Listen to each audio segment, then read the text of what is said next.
The average annuity advisor only sells three products. Three only. So it can be multiple companies, but it's generally three. So think of it like, you know, for a bad example here, but it's what comes to mind. Like you go to McDonald's and they have a limited menu these days. Like there's not a crap ton of options like there used to be.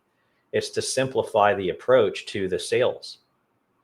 And most advisors only have three in their tool belt. So if that's the case, which is another wrong of our industry is that advisors are not truly acting in the best interest of the client if they only represent three different products.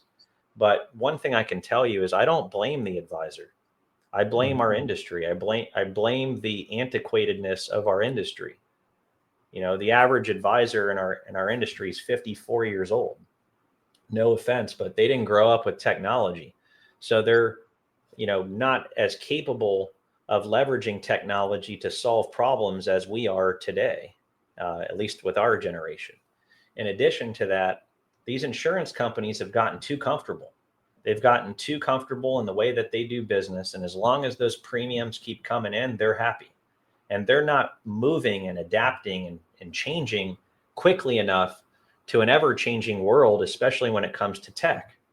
Technologies it's growing at such a rapid rate, but these insurance companies are still acting like it's 1970. It's unbelievable. I mean, I remember just like 4 years ago, we're in 2025, so like right around COVID, most companies, not all of them even had electronic application.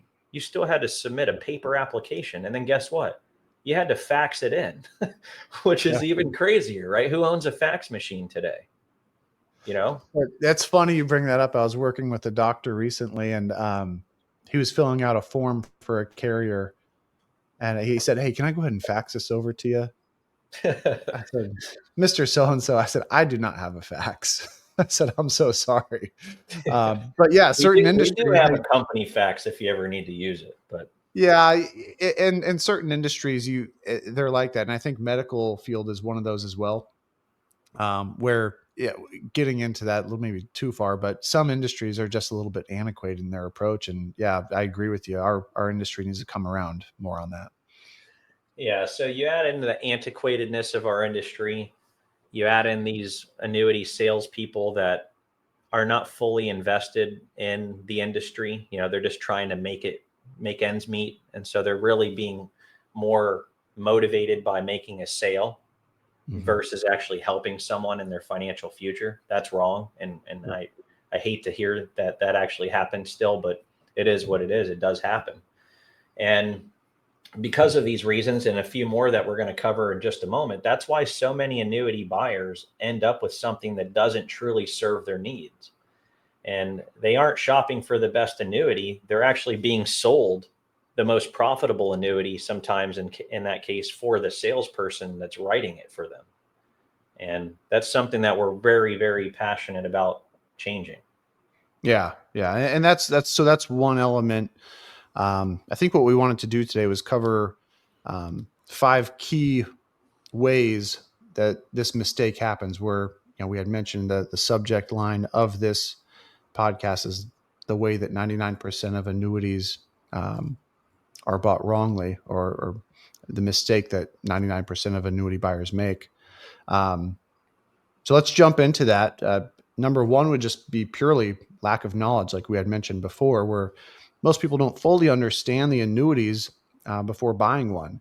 So as with any industry, there's industry jargon and complexities. If somebody's in the medical field, use that example again, I'm just not going to understand some of that information. So unless somebody's sitting down explaining that specific utility, its jargon, and what it's capable of doing, I'm not going to fully understand it. Yeah, and that's another thing that I blame on the industry, right? Like every carrier has their own nomenclature or terminology or jargon to define a specific feature or benefit that is a universal feature or benefit in just about every other product out there in the annuity world. But yet one company calls it something and another company calls it another. That's confusing. I think there needs to be model regulation over the industry that blankets the terms and the jargon that can be used to just make it more streamlined across the product inventory.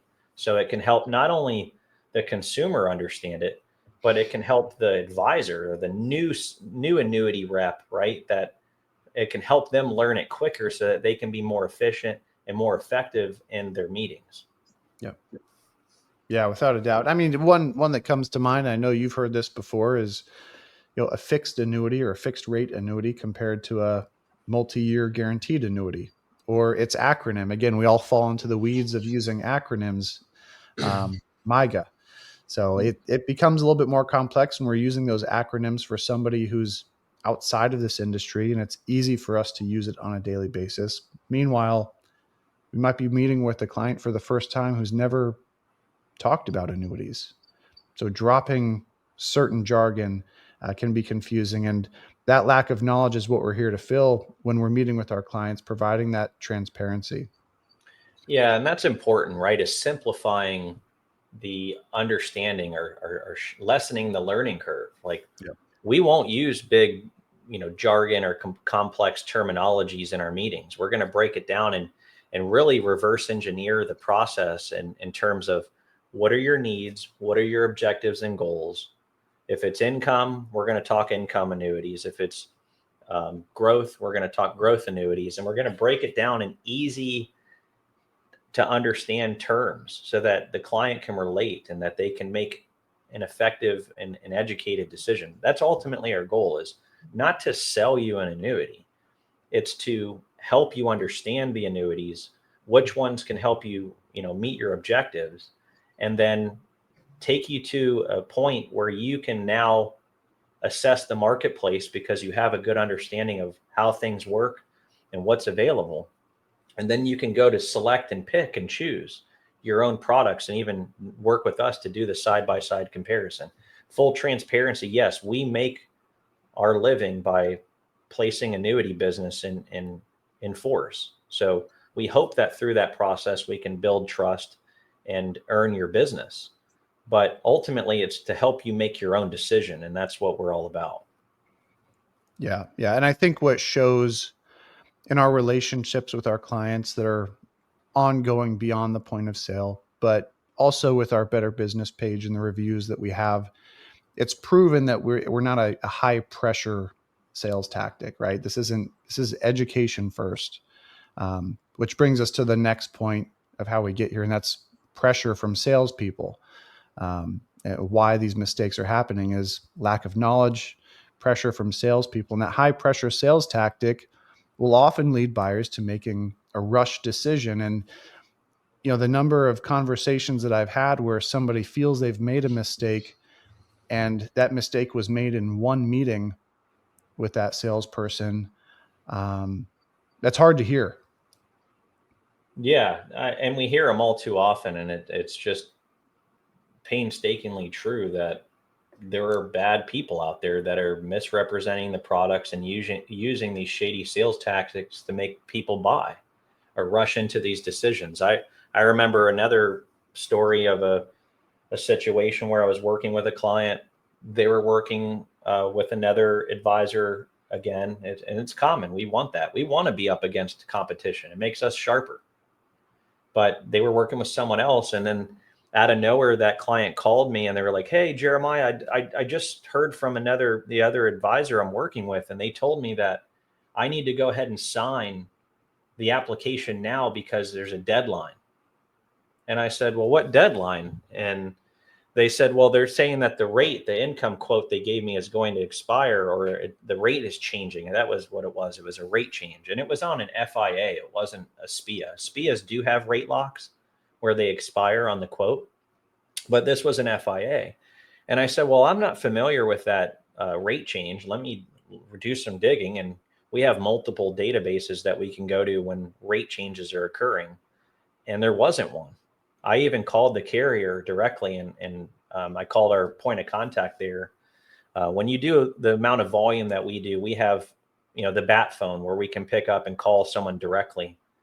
And I called that carrier. I was like, "Hey, what's going on? I'm, being told that there's a rate change happening." They said there wasn't a rate change on the horizon, that there wasn't any announcement to them and there wasn't one to be concerned about.